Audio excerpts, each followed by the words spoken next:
Bonjour à tous. On a la lourde tâche de passer après Renaud Chevalier.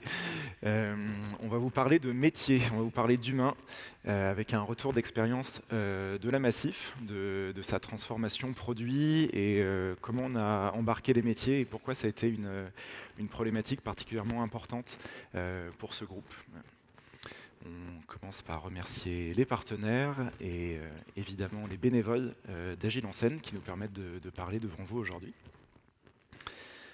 D'abord, qui sommes-nous? Je suis avec Virginie.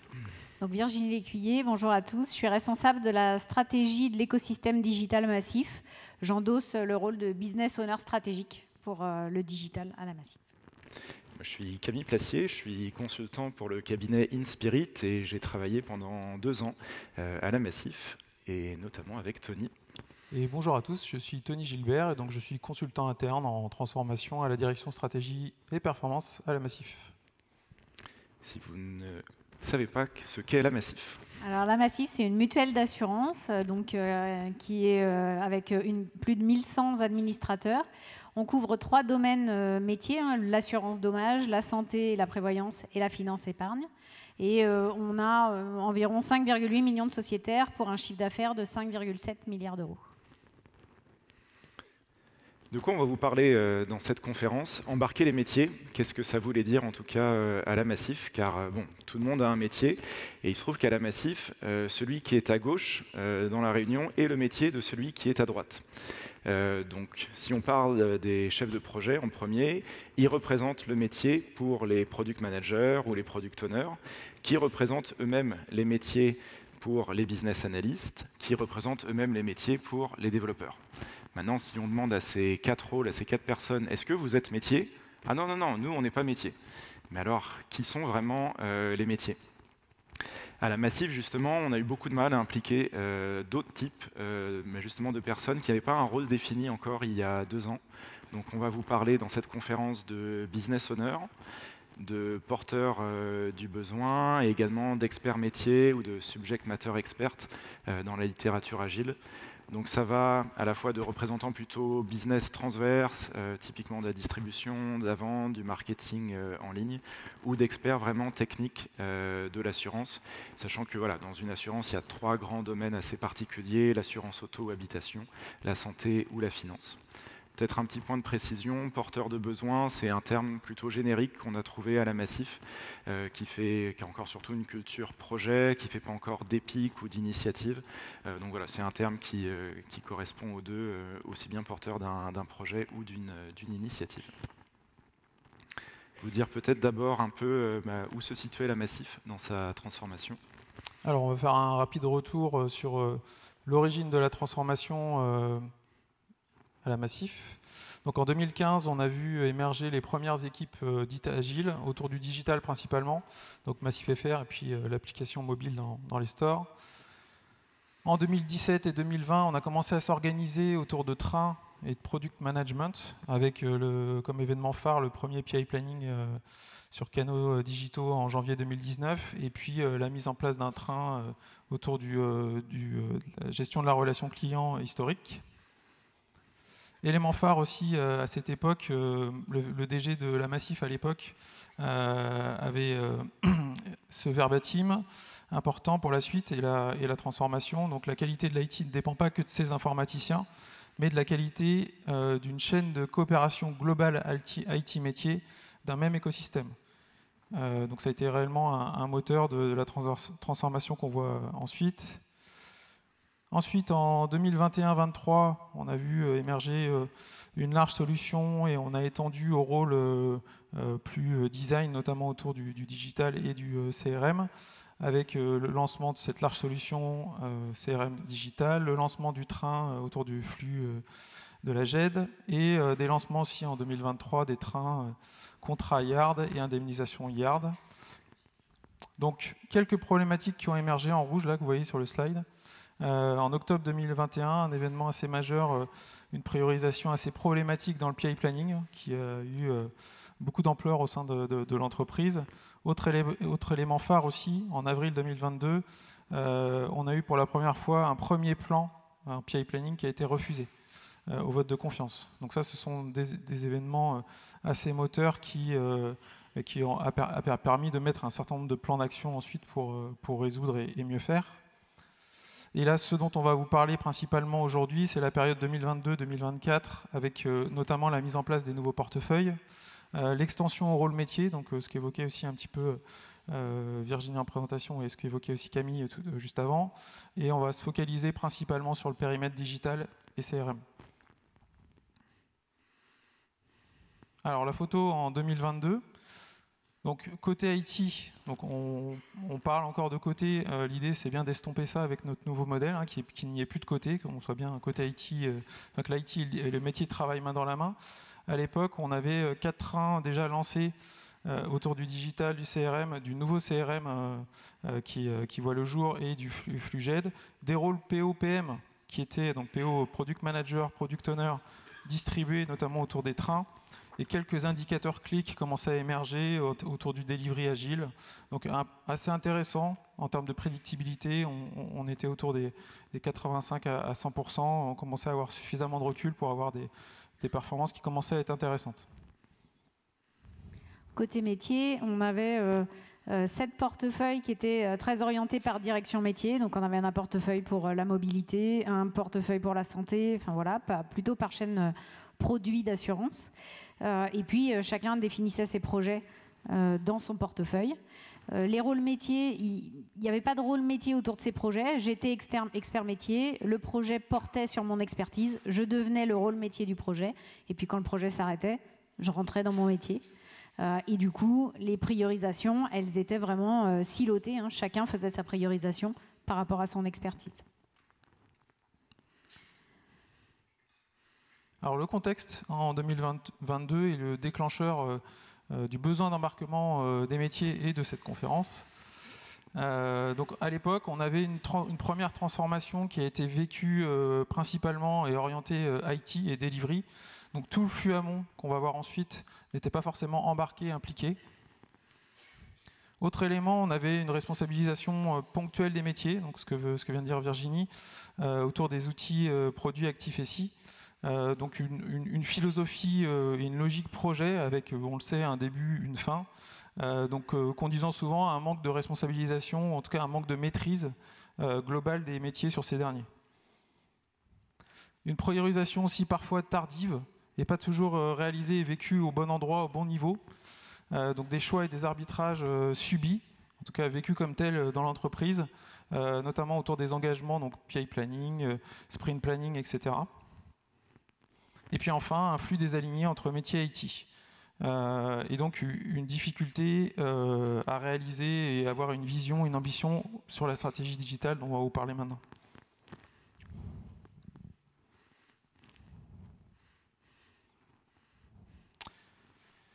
Et enfin, avant de passer la parole à Virginie et Camille, on avait 3 objectifs à atteindre en 2024. Les objectifs qui étaient liés à cette transformation. Donc c'était sortir de cette culture client-fournisseur, MOE, MOA, qu'on connaît, qu'on est beaucoup à connaître, en responsabilisant globalement l'IT et le métier autour des actifs, des outils SI. Aligner une stratégie de marque unifiée. Donc il faut savoir qu'à la Massif, le nom est connu Massif, mais on a beaucoup de marques internes. Donc l'idée c'est d'avoir une stratégie marque unifiée. Donc l'idée, c'est de permettre une priorisation facilitée et globale transverse. Et ensuite, réussir sa transformation centrée client, notamment autour du digital, qu'on va évoquer maintenant. Oui, aussi le centré client, c'était pas juste sécuriser son delivery IT, mais s'assurer que finalement le produit est bien conçu et répond bien aux besoins des utilisateurs, ce qui n'était pas le cas avant. Sur le digital, jusqu'en 2021, il n'y avait pas de vraiment métier digital, ou alors il y avait tout le monde faisait du digital en entreprise, ce qui était plutôt une bonne façon d'aborder le digital, hein, parce que c'est quelque chose dont tout le monde s'impliquait sur ce média. Par contre, vu que tout le monde était responsable de sa partie sur le digital, ça pouvait amener parfois un foisonnement d'idées et pourquoi pas un foisonnement d'offres. On s'est retrouvé à partir de 2021, quand on a fait notre état des lieux, à trouver plus de 100 dispositifs, des sites, des applis, voilà, qui étaient en responsabilité de 12 directions métiers. Parfois, en faire trop, ce n'était pas forcément le plus efficace, ça pouvait amener un peu de cannibalisation. Du coup, chacun faisait ses propres projets, donc soit en créant des nouveaux dispositifs, soit en rapportant des fonctionnalités sur un dispositif. Sans aucune coordination, on s'est retrouvé sur des mêmes exercices à toucher 3 fois la même fonctionnalité, puisque chacun amenait sa patte et sa vision et sa petite amélioration. Donc un manque de coordination autour de ce métier du digital. Et le grand absent de cette prolifération de digital, c'était le client. Voilà, finalement, chacun posait son expertise sur le digital, mais sans essayer d'imaginer comment lui, le client, pouvait le percevoir et pouvait l'utiliser. Ce qu'on a fait, du coup, la première étape, c'est qu'on a commencé à poser une stratégie digitale. Cette stratégie, elle nous a permis d'abord de poser une gouvernance avec une instance décisionnaire, un collectif très resserré pour prendre des décisions rapides sur le digital, et une instance de coordination avec toutes les parties prenantes du digital. L'objectif, c'était pas de dire le digital, c'est plus tout le monde, c'est plus qu'une personne. C'était bien de dire c'est tout le monde, mais au service d'une seule chose, le client. Et pour animer tout ça, une équipe qui va devenir le métier digital, une équipe qu'on a appelée nous stratégie écosystème digital, qui était là pour animer ce collectif et pour faire émerger finalement notre vision autour du digital et du client. Ce collectif, il a posé des orientations, ce qui nous a permis de tous nous aligner sur les mêmes enjeux. Et puis, ces orientations, on les a traduites avec des initiatives et des projets opérationnels qui répondaient finalement à toutes les attentes de tous les métiers, mais avec une priorisation, elle, orientée client. Du coup, on va vous parler un peu plus en détail de comment on a embarqué ces métiers, finalement à travers 3 leviers principaux. Le premier, c'était de passer à l'échelle, de plus faire que chacun travaille dans sa direction ou juste dans son équipe IT, mais réfléchir portefeuille et solutions et faire apparaître un niveau de chaîne de valeur qui jusqu'à présent n'existait pas encore à la Massif. De changer cette culture client-fournisseur, donc vraiment changer la méthode de travail, les interactions, les méthodes de priorisation entre l'IT et le métier. Et enfin, le dernier, justement, de donner un rôle et d'inclure de nouveaux rôles pour le métier et le business. Et on va commencer par le premier, ce sera Tony. Alors, comment on s'y est pris pour aller plus vers plus de coordination à l'échelle au niveau des chaînes de valeur, notamment autour des portefeuilles et de solutions. D'abord, on va dresser le constat. En 2022, on avait un certain nombre de points d'appui. Alors, c'est pas exhaustif, mais on avait un certain nombre, notamment des acteurs responsables de portefeuille qui étaient déjà dédiés à leurs activités et qui se sont formés au Lean Portfolio Management. On avait aussi assez imprimé dans l'entreprise, ou qui commençait vraiment à être connu au sein de la Massif, une acculturation au rythme des PI planning, avec tout ce que ça peut apporter en préparation, en engagement, etc. On avait aussi un processus demande-budget d'études existant qui permettait notamment de réfléchir d'abord aux besoins avant de se jeter tête baissée dans une solution. Et puis ensuite, on avait aussi quelques projets qui étaient faits en mode MVP sans forcément le savoir, notamment durant la période de Covid. Et ensuite, une facilité, une habitude en fait de réunir d'ores et déjà en même temps les responsables de portefeuille pour apporter une vue transverse et une facilité de priorisation. Néanmoins, comme chaque entreprise, on avait des écueils et je vous rassure, on en a toujours. Et notamment, ceux-là ne sont pas tous résolus ou en tout cas de façon partielle. Donc pas systématiquement de transversalité dans les demandes. Donc ce qu'évoquait aussi un petit peu Virginie, avec un silotage fort parfois par métier. Un non-alignement aussi dans le calendrier budgétaire. On a un certain nombre de forecasts par année. On est toujours on va dire en annuel, en vision annuelle, avec le rythme des PI. Donc, c'est-à-dire que ce calendrier budgétaire et ces rythmes des PI n'étaient pas forcément alignés, le rythme des incréments. Des métiers pas toujours directement impliqués. On l'a évoqué un petit peu avant. L'intermédiaire était souvent le chef de projet. Des goulets d'étranglement aussi liés à une saisonnalité. Donc on raisonne en annuel, donc ça veut dire qu'en début d'année, on a beaucoup d'études, on a beaucoup d'avant-projets, etc. Durant le milieu de l'année, on est très sollicité pour faire tout ça, pour réaliser tout ça, et en fin d'année, on est plutôt sur on n'a plus d'argent, il faut réduire, etc. Donc tout ça, je pense que vous connaissez un certain nombre. Et puis ensuite, des portefeuilles davantage axés sur un financement par projet, au final, avec un périmètre fixe, plus que sur un raisonnement d'enveloppe d'investissement. Donc qu'est-ce qu'on a mis en œuvre dans ce modèle d'entreprise? On est passé au plus haut niveau autour des investissements, autour des investissements projets, etc., d'un certain nombre de comités qui parlaient plus ou moins de choses connexes ou proches à une seule instance, un codir unique de décision pour l'entreprise et pour la marque Massif.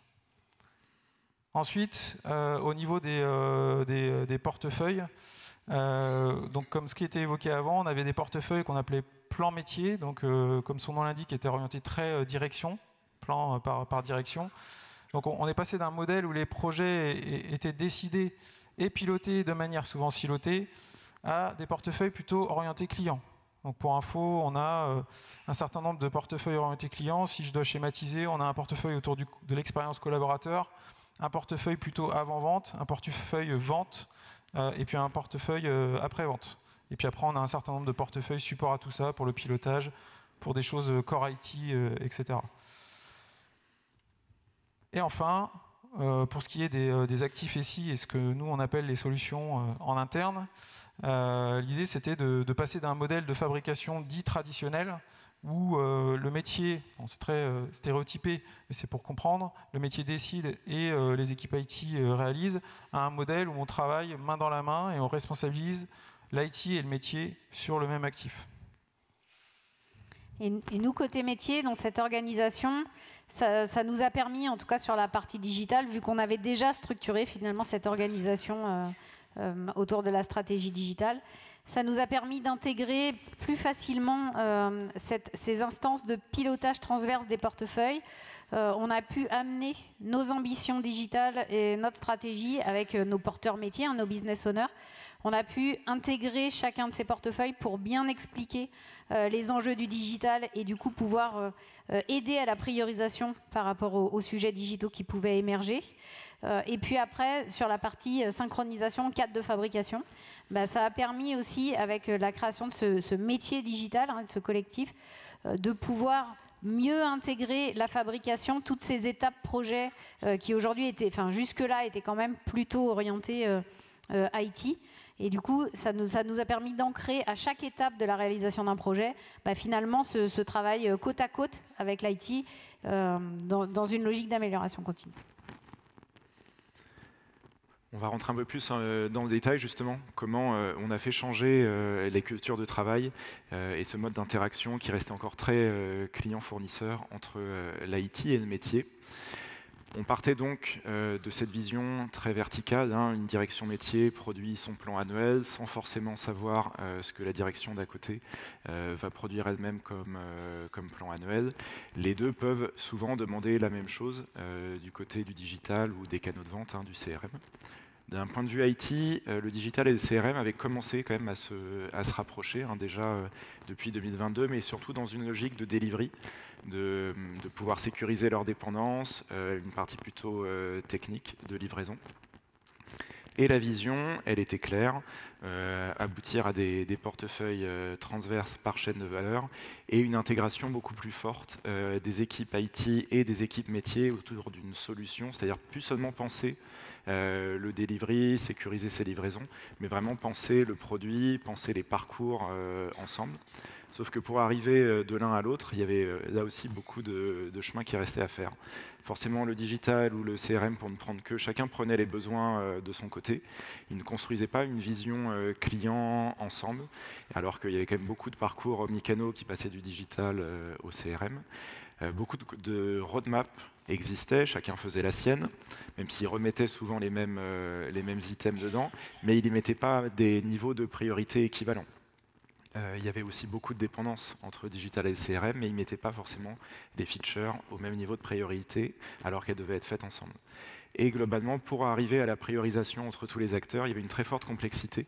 Surtout le modèle en fait, entre les cérémonies agiles, les comités projets était assez illisible. On ne savait pas comment on arrivait à cette priorisation. Avant le PI planning, les gens découvraient ça. Il y avait une très grande inconnue qui finalement n'allait pas vraiment vers de la transparence. Ça pouvait être mis en cause en fait. Du coup, on a d'abord commencé à poser, mais finalement, regardez comment vous travaillez actuellement, et on voit qu'on a 3 façons de voir, selon la posture dans laquelle on est, mais 3 façons de voir comment on prend les besoins. D'un point de vue IT, c'était relativement linéaire, ça suivait finalement le cycle de vie dans Jira.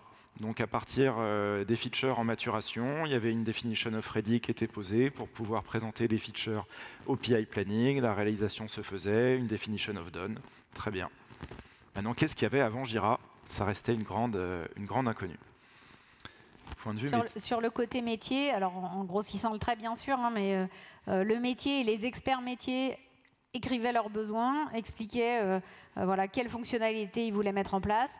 On donnait un peu le paquet à l'équipe IT qui allait s'en charger, qui allait sûrement faire des choses. Et puis après, en démonstration, donc après les PI, après toutes les itérations, on découvrait en démonstration ce qui avait pu être pris, ce qui n'avait pas été pris. Et du coup, on allait recéter ce qui avait été fait et non pas ce qu'on avait demandé. Et si on regardait plutôt une vision budgétaire, celle qui peut être suivie par le chef de projet ou le PMO, c'était peut-être plus simple. Il avait d'abord un budget d'études qu'il suivait avant de basculer sur un budget de réalisation. Maintenant, à quel moment on faisait vraiment la bascule entre les deux? Un certain nombre de zones grises restaient. Et donc là, vous voyez un peu la charte graphique de la Massif qu'on utilise toujours. Hein. En bleu, c'est plutôt considéré comme du métier. Le vert, c'est de l'IT.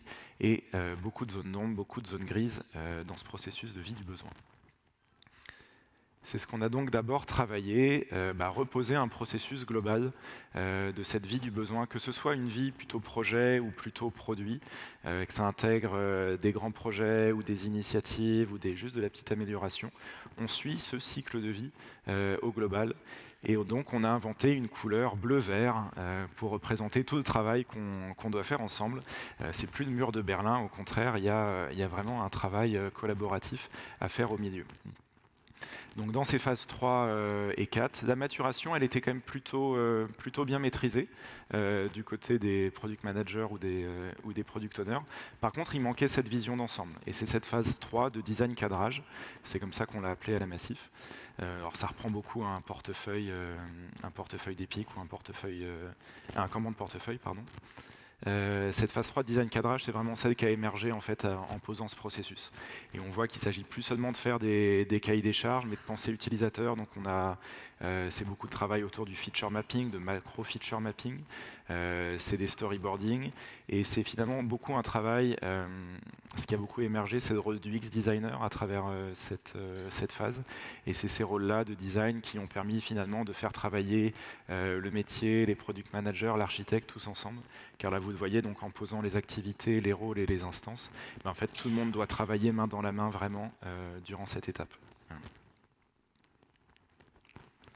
Ensuite, le second point qui a beaucoup aidé dans le rapprochement IT-métier, c'est de retravailler comment on faisait les roadmaps et comment on s'en servait. Il y avait évidemment des roadmaps qui suivaient plutôt une vision projet. On ne représentait jusqu'en 2022 à peu près que les jalons de livraison et que l'effort de réalisation en fait. Et on se focalisait principalement sur le delivery, à quel moment ça doit être livré. Et évidemment, chacun représente un trait dans cette roadmap et on doit tout faire en même temps sur l'année. Le gros travail qui a été fait, c'est de renverser en fait cette vision des roadmaps et d'ajouter ces étapes de cadrage et de maturation. Et finalement, ça a complètement renversé la façon de s'en servir. C'est-à-dire, on regarde d'abord qu'est-ce qui doit rentrer dans le flux plutôt que ce qui doit en sortir. Et donc, quel est l'effort à consacrer en priorité sur la phase de design cadrage? Il y avait donc bien ces responsables de portefeuille, des product managers, des business owners qui commençaient à se réunir. Et finalement, ça permettait aussi, avec le rythme des PI, trimestre après trimestre, de se dire, mais en fait, qu'est-ce qui est cadré, qu'est-ce qui est prêt, qu'est-ce qui est mature, qu'est-ce qu'on peut vraiment envoyer en PI planning. Et si ça ne l'est pas, et du coup, on décale. Ça a permis aussi de revoir et de faciliter le niveau de priorisation. On partait, alors ça vous le voyez peut-être aussi souvent, de WSJF, plutôt de niveau feature. Donc on avait une liste, plutôt un top 50 en fait, d'un niveau assez fin de feature. Il y avait le top 50 du digital, le top 50 du CRM. On ne voyait pas forcément à haut niveau quelles features étaient vraiment liées les unes avec les autres. Il fallait rentrer dans ce niveau plutôt Excel. Et donc, on est passé à un niveau au-dessus, beaucoup plus simple. Enfin, ça paraît simple, mais c'était énormément de travail. Plutôt un niveau donc épique, low ou projet, donc des regroupements plus larges de features, car vraiment les features finalement allaient ensemble. Et on se limite au niveau portefeuille et solutions à un top 10, afin là aussi de laisser quand même des marges de manœuvre au train. Le train peut continuer à prendre des évolutions, des features plutôt stand-alone. Et selon les trains, ça varie entre 20 à 40% en fait, de la CAF qui continue de prioriser selon sa propre méthode. Mais peut-être... Ouais, si tu permets, Camille. La vraie force de ce travail-là, ça a été vraiment sur la partie, le top 10 des priorités. C'était surtout de le faire tous ensemble, dans une seule instance, avec tous les métiers d'où qu'ils venaient, finalement, tous ces responsables de portefeuille. Chacun pouvait échanger, prioriser. Au-delà de décider ensemble, rien que le fait de se retrouver ensemble pour prioriser ces éléments-là, et donc chacun avait voix au chapitre, pouvait dire celui-là, je comprends ton besoin de ton côté, mais moi, le mien, finalement, c'est plutôt sur ce projet-là. Rien que ça a amené du consensus. Et pour moi, ça a été un levier, en fait. Vraiment un levier dans notre transformation. C'est vrai qu'en fait, oui, les 5-6 responsables de portefeuille se retrouvent maintenant tous les mois en voyant tout ce qu'il y a dans le portefeuille d'un côté et tout ce qui rentre ou ne rentre pas au trimestre prochain, voire même on est arrivé à 2 trimestres d'avance. Et enfin, reposer une vision en tout cas un peu plus lisible de l'ensemble des cérémonies. Cette vision, vous la connaissez sans doute, le double cercle de la vision SAFE.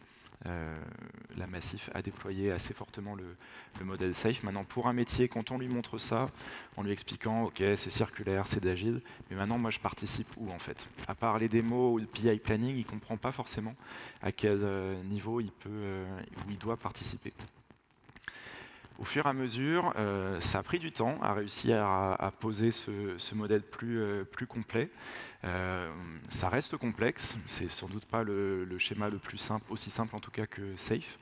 Maintenant, ça montre finalement toutes ces réunions qui, sur un temps donné, donc un trimestre, permettent d'avoir un niveau de priorisation pour le PI prochain. Et vous voyez, on a détaillé, alors en couleur pleine, c'est vraiment l'IT et le métier ensemble qui participent aux cérémonies. On montre également celles qui sont purement IT ou purement métier, et ce à tous les niveaux, du train, du portefeuille et de la solution. Voilà.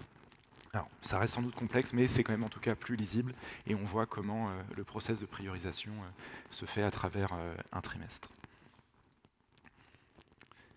Et enfin, on va passer justement, quel rôle on donne à ces métiers dans tout ce processus, dans ces différentes cérémonies. À nouveau, si on refait une photographie avant 2022, il y avait déjà un certain nombre de rôles qui étaient à la fois existants dans le référentiel RH d'Amassif et qui étaient bien déployés au niveau des trains. Là, on part du principe que Product Owner, Product Manager, c'est plutôt un représentant de son produit, de la partie fonctionnelle ou design de son produit. Dans leur carrière, la plupart des Product Managers ou des Product Owners venaient du métier ou ont pu passer par le métier. Maintenant, au bout de 6 mois à travailler entièrement avec les équipes IT et les architectes, ils sont pour l'entreprise considérés comme IT, même s'ils venaient du métier précédemment. Donc en fait, dans la famille métier ou business, avant 2022, il y avait très peu, même voire quasiment pas de représentants ou de rôles qui représentaient le besoin plus largement dans cet écosystème. Il y avait bien des porteurs du besoin, mais qui passaient plutôt derrière les chefs de projet. Les product managers, les product owners avaient plutôt affaire aux chefs de projet, idem que les référents, experts ou les experts métiers en général. Ils n'intervenaient pas directement, ou alors ils étaient passés business analyst, mais du coup ils n'étaient plus experts métiers. Enfin, en voulant travailler la couche portefeuille et solutions, là vous voyez qu'en fait il y avait très peu de rôles qui étaient présents là aussi sur ce niveau-là.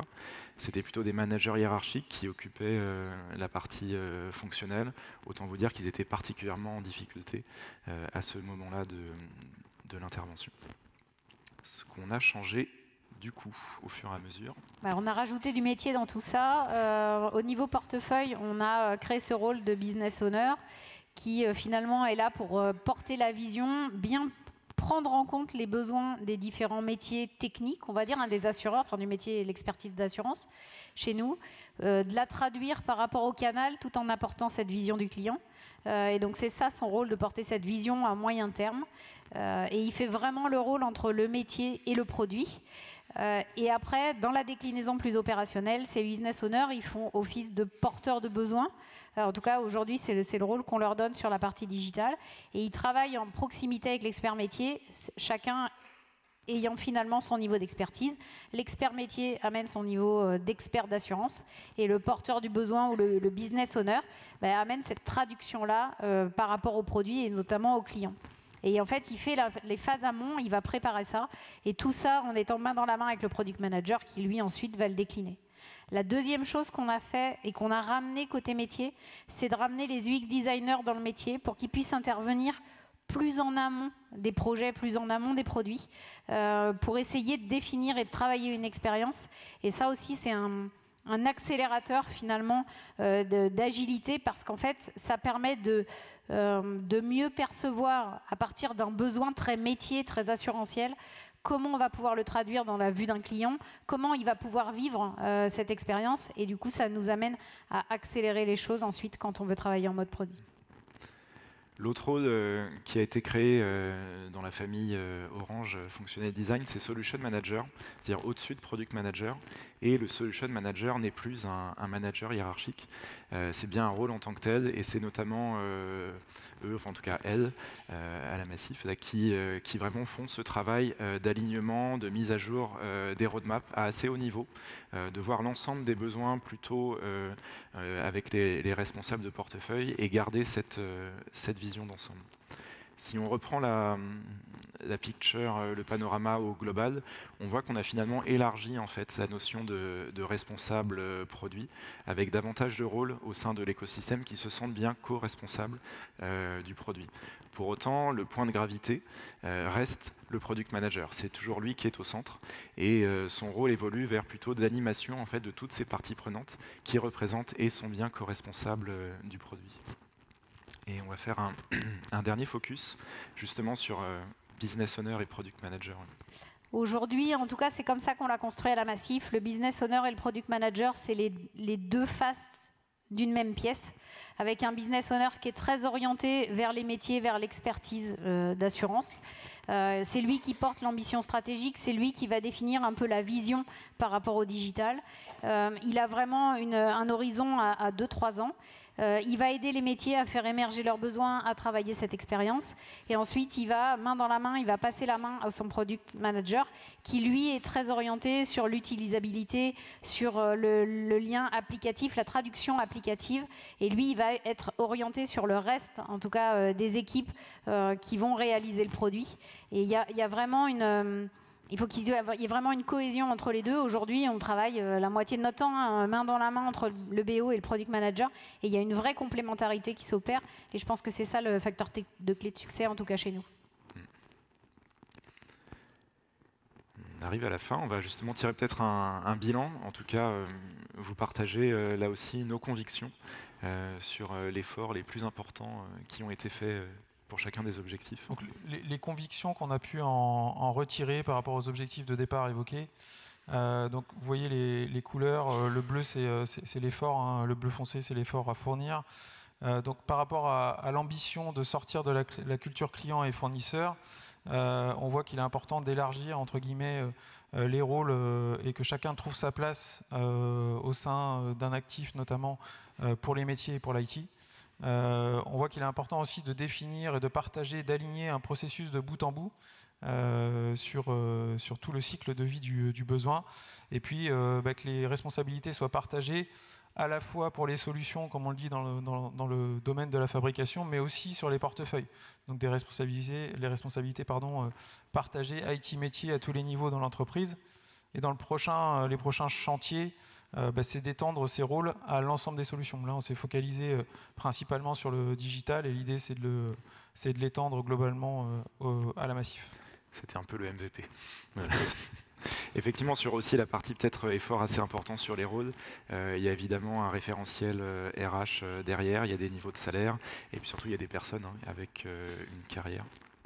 sur le deuxième objectif qui est celui d'aligner cette stratégie de marque pour l'ensemble de la Massif. La priorité, et ça a été aussi l'effort le plus important, c'était autour des roadmaps. Tout ce travail de centralisation, de vraiment faire apparaître, alors maintenant c'est, je crois, 6 slides de PPT à chaque trimestre qui sont à remettre à jour par notre Solution Train ingénieur notamment qui est ici, et 2 Solution Managers, donc c'est quasiment leur travail à mi-temps, de réussir à maintenir cet alignement, de montrer en fait tout ce qui est demandé avec les responsables de portefeuille. On pensait que revoir les cérémonies de priorisation, alors qu'il existait beaucoup de comités projets, enfin une comitologie en tout cas assez éparse, allait être beaucoup plus compliqué. Finalement, grâce à ce travail de visibilité et de centralisation des roadmaps, ça a été finalement assez simple. Et les responsables de portefeuille ont très très rapidement adhéré au fait de se retrouver tous les mois ensemble et de repartager toutes ces priorités au même niveau. L'aspect ligne portfolio, alors vous avez sans doute compris, la Massif ne fait pas encore du budget capacitaire, ça reste encore beaucoup sur un budget par projet. Maintenant, les faire penser plutôt enveloppe au global et moins projet par projet. Là aussi, le fait de faire apparaître tout ce qu'on est capable ou pas de réaliser sur un trimestre, ça a permis d'apporter ça. Maintenant, il restera à passer peut-être encore plus à l'échelle au niveau de l'entreprise pour réussir à aligner vraiment l'ensemble des chaînes de valeur et de toutes les solutions.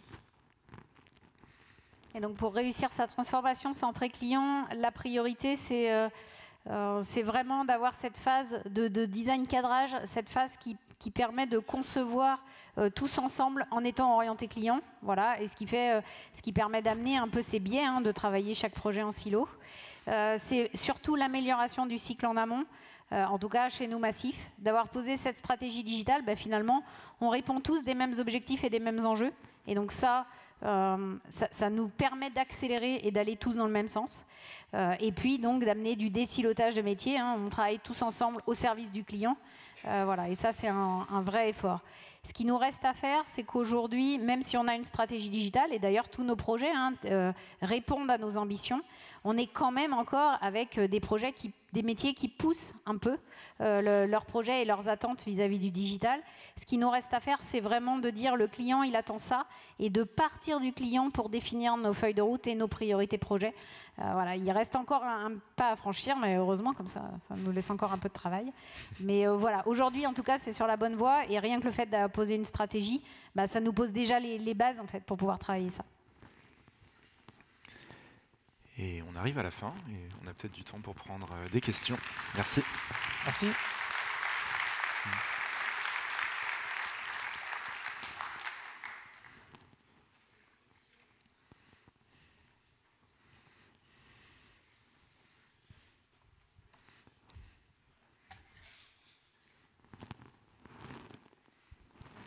Bonjour, merci beaucoup pour cette présentation très enrichissante. Voilà, donc moi je suis Sandrine Simon, je suis coach agile donc au sein d'un cabinet Bearing Point, mais j'interviens principalement chez un client à la DGFIP. Voilà, donc vos problématiques sont les nôtres, j'ai envie de dire. Voilà, l'embarquement des métiers, c'est un grand sujet. Vous avez parlé de 50% du temps, donc j'aimerais qu'on revienne un petit peu sur ce sujet d'embarquement des métiers, d'engagement dans les rôles, et donc 50% du temps. Donc on a une casquette, on est Solution Manager, donc 50% de mon temps, je maintiens l'alignement sur la stratégie produit au global dans l'entreprise. Donc le 50% de mon autre temps, je continue ma fonction plus classique, standard, traditionnelle. Voilà, ça c'est ma première question, et il y aura une deuxième question sur comment on devient voilà, dans ce parcours Product Owner, Product Manager. On sait qu'on est sur des solutions qui peuvent être digitales ou pas, donc il faut sans doute aussi de la part du métier qui est très technique, vous le disiez, technique assurantielle, l'appétence du digital. Est-ce qu'on peut devenir Product Manager si on n'a pas cette appétence digitale quand on est métier?